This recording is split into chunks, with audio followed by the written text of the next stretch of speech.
Hello, I'm Gil Zilkha. Welcome to my channel. This video is taken from my larger video discussing the major symphonies, which is a follow-up to my previous video on the major symphonies. This one is covering the second grouping of symphonies. And if you enjoy this, I hope you'll take time to look at that larger video. Just know that you can click through it. It's divided into chapters to check out whichever symphony you're interested in. So I hope you enjoy it.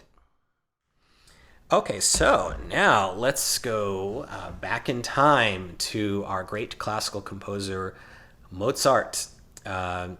We discussed Mozart's final four symphonies in the first video, and now I'm going to talk about really the rest of the sort of proverbial popular ones, beginning first with number 25.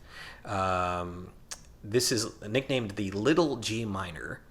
It's kind of like, think of it like the Little Dipper, and then the Big Dipper is the number 40, the Big G Minor. Simply to differentiate the two G minor symphonies, that's the reason. The beginning of this work is very dramatic, and you probably would instantly recognize it if you know the movie Amadeus, because it opens the movie where Salieri attempts suicide, and they hear him, and they open the door, and it's like bum bum bum bum bum bum bum bum bum bum bum bum bum bum bum bum bum bum bum. It's really catchy. And for this work, my top choice is Joseph Krips and the Concertgebouw. Recorded in 1973, very good sound. Krips was a really good Mozartian. He tended to be a little bit more on the slower side, the more maybe stately tempos, but it's the power that he brings to this, especially that opening, for example, that really works well for this symphony. And it's beautifully played by the Concertgebouw, as you imagine, and wonderfully recorded in the Philips sound. So this is a great way to come to this symphony. Now next, I want to talk about Symphony Number 29. This is more on the elegant side, more of a sunny. It starts right out with the theme, bum bum. And for this one, I recommend Benjamin Britten with the English Chamber Orchestra. I talked about in my first video Britten's recordings. They came from 1971. Includes Symphony Number 40 and Number 38 are included as well as Number 25. But he does a great job of bringing out the sunniness of this work, Number 29. Very elegant, very beautifully played, warm. The slow movement is beautifully phrased. So you can't go wrong with Britten ever in Mozart, but particularly in this work. Now next, I want to talk about Symphony Number 31, nicknamed the Paris Symphony, because Mozart wrote it while he was in Budapest. No, just kidding. He was visiting Paris, trying to find work there, actually. And so he wrote this work. And it's got this sort of grand, exuberant beginning and this beautiful slow movement. My top choice for this one is Daniel Barenboim, also with the English Chamber Orchestra, recorded in 1968.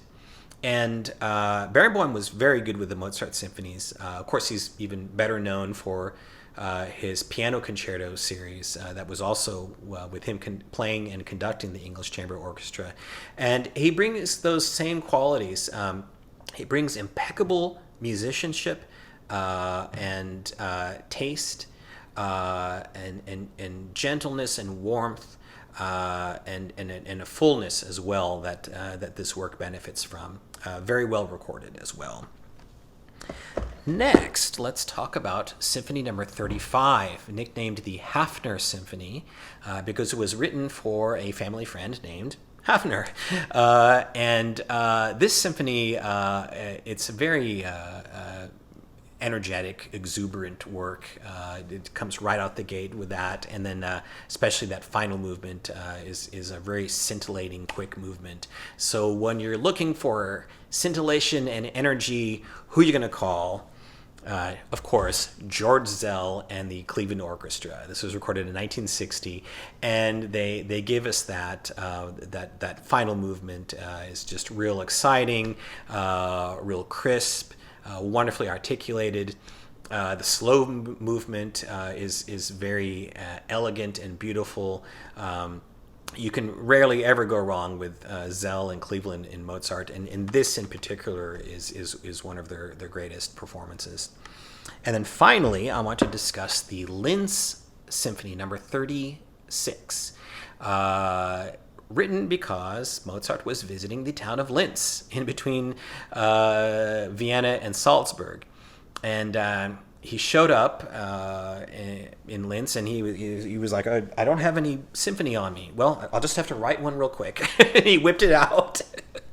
That's Mozart. And it's just a real, it's got a mixture of power and elegance. It's just really rich. And this one I recommend. A combination I recommended in my earlier video for Mozart, and that's Leonard Bernstein with the Vienna Philharmonic. However, this is earlier. This is from 1966, so it's on Decca instead of Deutsche Grammophon. And you almost really do hear more of that sort of a youthful vigor compared to his later recordings here. It's of course got that wonderful sense of rhythm. It's real powerful and rich and beautifully played by the Vienna Philharmonic. Just full of energy and just great intelligence. So great choice for the Linz Symphony. And then finally, I want to recommend an older recording for all these symphonies except for the 25th. This one includes the 29th. Wait, let me get that right. Okay, no, the 25th. Yeah, the 25th is the only one.